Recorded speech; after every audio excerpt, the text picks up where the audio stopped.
ஓம் சாய்ராம். என் அன்பு செல்லமே, என்னுடைய அழகான தங்கமே, உனக்கு நான் ஒரு முக்கியமான விஷயத்தையே சொல்ல வந்தேன். தயவு செய்து முழுமையாக கேட்டால் தான் தப்பிப்பாய். உனக்கு நான் ஒரு விஷயத்தை சொல்ல வந்திருக்கிறேன் என்றால் அது என்ன சொல்ல வந்திருக்கிறேன், ஏது சொல்ல வந்திருக்கிறேன் என்பதை முழுமையாக நீ தெரிந்து கொள்ள வேண்டும். அதையெல்லாம் விட்டுவிட்டு சாய் சாதாரணமாகத்தான் சொல்வார், நம்மை பயமுறுத்துகிறார் என்று நினைத்தால் கடைசியில் மாட்டப்போவது நீயாகத்தான் இருப்பாய். நான் எதற்காக இந்த விஷயத்தை எல்லாம் உன்னுடைய காதற்கு கொண்டு வருகிறேன் என்றால் நீதான் புரிந்து கொள்ள வேண்டும். ஏதோ ஒரு முக்கியமான விஷயம் நம் வாழ்க்கையில் நடக்கப் போகிறது என்பதை நீ புரிந்து கொள்ள வேண்டும். உனக்கு ஏற்கனவே ஒருவன் தொந்தரவு கொடுத்து கொண்டு இருந்தான். அவன் கொஞ்ச நாளாக உன்னுடைய கண்ணிலும் படவில்லை. அவன் உன்னுடைய ஊரிலும் அவன் இல்லை. கொஞ்ச நாளாக நீ நிம்மதியாக தான் இருந்தாய். அப்பா நமக்கு தொந்தரவு கொடுத்தவன் நம்மை விட்டு போய்விட்டான், கடவுள் நிச்சயமாக நம்மை காப்பாற்றி விட்டார் என்று ரொம்ப சந்தோஷமாக இருந்தாய். ஆனால் இப்பொழுது உன்னுடைய வாழ்க்கையில் ஒரு திருப்பங்கள் வரப்போகிறது.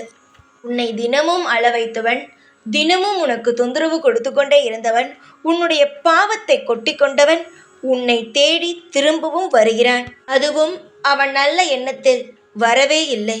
அவன் வருவது உன்னை பார்த்து சில விஷயங்கள் செய்வதற்காகத்தான் வருகிறான். ஆனால் தங்கமே, நீ பயப்படாதே. நீ பயப்படும் அளவுக்கு அவனை நான் எந்த ஒரு விஷயத்திலும் நான் உன்னை நெருங்கவே விடமாட்டேன். அவனை எப்பொழுதும் நான் பார்க்கிறேன். ஆனால் அவன் என்ன விஷயத்திற்காக வருகிறான், அவனுடைய எண்ணங்கள் என்னவென்பதை நான் உனக்கு சொல்கிறேன். உனக்கு ஒருவன் தொந்தரவு கொடுத்து கொண்டே இருந்தான். அவன் இப்பொழுது எல்லாம் உன்னுடைய கண்ணில் படவே இல்லை. அது யார் என்பதை நீயே இந்நேரம் புரிந்து கொண்டிருப்பாய். ஆனால் அவன் இப்பொழுது ஏன் வருகிறான் தெரியுமா? அதுவும் உனக்கு தெரியும், உன்னை தொந்தரவு செய்யத்தான். ஆனாலும் அவன் எங்கிருந்தாலும் அவன் உன்னை பற்றியும் உன்னுடைய குடும்பத்தை பற்றியும் சூழ்நிலை எப்படி இருக்கிறது, இவர்கள் சந்தோஷமாக இருக்கிறார்களா, இவர்கள் நிம்மதியாக இருக்கிறார்களா, அவள் எப்படி நிம்மதியாக இருக்க முடியும் என்று உன்னை பற்றி வெளியில் அவன் விசாரித்து கொண்டுதான் இருக்கிறான். இப்பொழுது அவன் அவனுடைய வீட்டிற்கு வருகிறான்.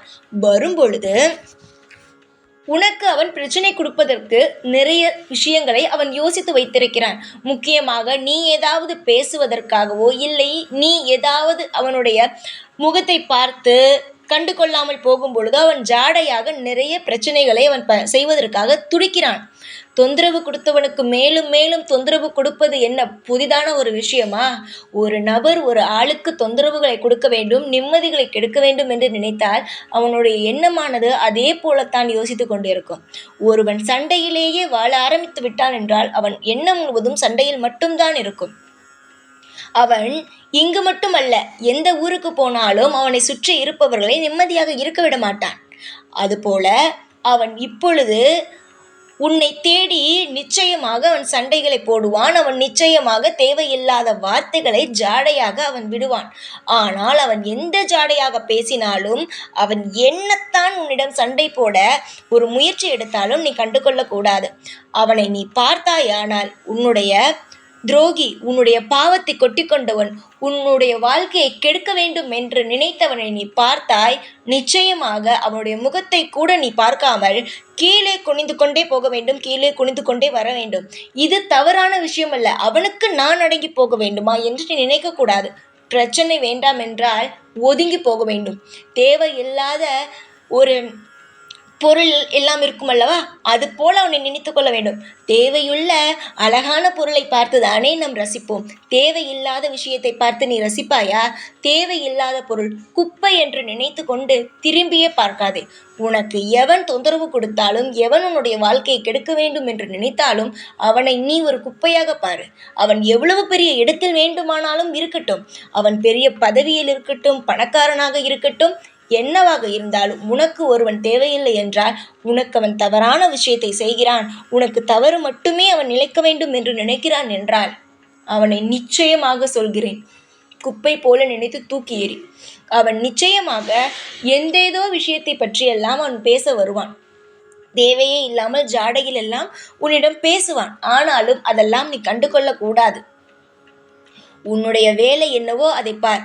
அதையும் எல்லையும் மீறி போனால் அவனை நான் நிச்சயமாக அவன் இருக்கும் இடத்திலேயே தண்டிப்பேன், உன் கண்ணுக்கு முன்னாலே தண்டிப்பேன். நீ பொறுமையாக போ. அவனுக்கு தண்டனை கொடுக்கும் நாள் மிகு தூரத்தில் இல்லை, பக்கத்தில் தான் இருக்கிறது. அதற்காகத்தான் வருகிறான். சண்டை போடலாம் என்று வருகிறான். ஆனால் என்னிடம் அவன் செம்மையாக நல்லபடியாக வாங்கி நல்ல அடிகளை வாங்கப் போகிறான் இந்த சாயிடம். சாயாகிய நான் என்னுடைய பிள்ளைக்கு காவல். என்னுடைய பிள்ளைக்கு எதிராக நிற்பவன் எந்த எதிரியாக இருந்தாலும், எப்பேற்பட்டவனாக இருந்தாலும் அவனுக்கு நான் எதிரிதான். அவனை நான் நிச்சயமாக வாழ விட மாட்டேன். நல்ல பிள்ளைகளுக்கு மட்டும்தான் நான் ஒரு உண்மையான அப்பா. நான் தண்டனை கொடுக்க வேண்டும் ஒரு கெட்டவனுக்கு என்று நினைத்தால் அவனை வாழக்கூட நான் விடமாட்டேன். அது உனக்கு நன்றாக தெரியும். எவன் உன்னிடம் தேவையில்லாமல் வைத்துக் கொள்கிறானோ அவன் நிச்சயமாக அனுபவிப்பான். அதனால் நீ உன்னுடைய கோபத்தை அவனிடம் காட்டாதே என்றுதான் சொல்கிறேன். உனக்குத்தான் நான் இருக்கிறேன், பேசுவதற்கு, எல்லா விஷயத்தையும் செய்வதற்கு. நீ எதையும் நினைத்து கவலைப்பட வேண்டாம். சந்தோஷமாக இருக்கும் வழியை மட்டும் பார்.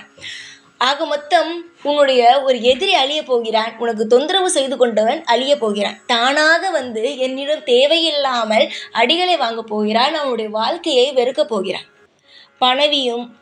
பதவியும் பணமும் வந்தவுடன் நிறைய பேருடைய குணங்கள் மாறுகிறது. அதை வைத்து மற்றவர்களை இளக்காரமாக பேசுவது, துன்புறுத்துவது, இதெல்லாம் ஒரு வழக்கமாக போய்விட்டது. அவர்கள் நிச்சயமாக கடவுளை எப்பொழுதும் அவர்கள் என்ன வழிபட்டாலும் கடவுள் அவங்களோடு இருக்க மாட்டார்கள்.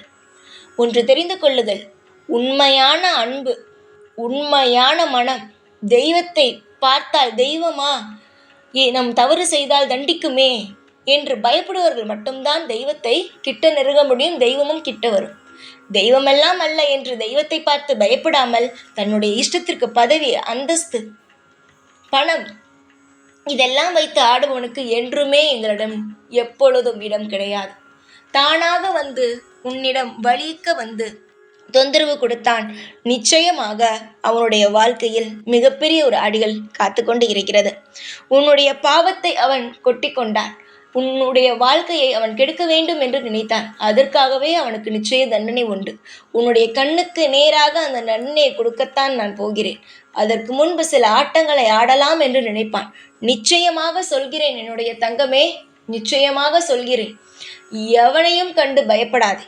யாராக இருந்தாலும் உனக்கு பிடிக்கவில்லை என்றால் நிமிர்ந்து கூட பார்க்காதே. யாரும் இங்கு கடவுள் கிடையாது. யாரும் இங்கு எல்லோரும் மனிதர்கள் தான். நீ எப்படியோ அதே போலதான் அவன். குணத்தில் நீ உசத்தி, அவன் பணத்தில் அவன் உசத்தி. குணம் எங்கு இருக்கிறதோ அங்குதான் தெய்வம் இருக்கும். உன்னோடு நாங்கள் அனைவரும் இருக்கிறோம். நீ எந்த ஒரு காலமும் கண்டு எதையும் கண்டு அஞ்ச வேண்டிய அவசியம் கிடையாது. பொன்னான என்னுடைய பிள்ளைக்கு எல்லாமே பொன்னாகவும் சந்தோஷமாகவும் சகல ஐஸ்வர்யங்களும் கிடைக்கட்டும். துரோகிகள் நிச்சயமாக உன்னுடைய வாழ்க்கையிலிருந்து அழிந்து போவார்கள். நன்மைகளானது உன்னுடைய வாழ்க்கையில் நடக்கும். தேடி வந்து அழிவதற்காகவே வருகிறான் அவன். அழிவான். நிச்சயமாக அவனுடைய வாழ்க்கையை நான் அழிப்பேன். எவன் ஒருவன் தேவையே இல்லாமல் உன்னிடம் வந்து ஒரு விஷயத்தை செய்கிறான், உன்னை கஷ்டப்படுத்த வேண்டும் என்று நினைக்கிறான், உன்னை கண்ணீர் சிந்த வைக்க வேண்டும் என்று நினைக்கிறானோ அவன் நிச்சயமாக என்னிடமிருந்து நல்ல தண்டனையை அனுபவிப்பான். நம்பிக்கையோடு இரு.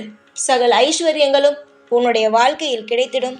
உன்னுடைய வாழ்க்கை முழுவதும் நான் இருந்து இன்பங்களையும் சந்தோஷங்களையும் உனக்கு தந்து வாழ வைக்கிறேன். என்னுடைய பிள்ளையே, நான் எப்பொழுதும் உனக்காகவே உன்னோடு இருப்பேன். தேவையே இல்லாமல் மனதில் குழப்பத்தோடு இருக்காதே. சந்தோஷமாக இரு. சகலமும் உனக்கு கிடைக்கும். நம்பிக்கையோடு இருங்கள்.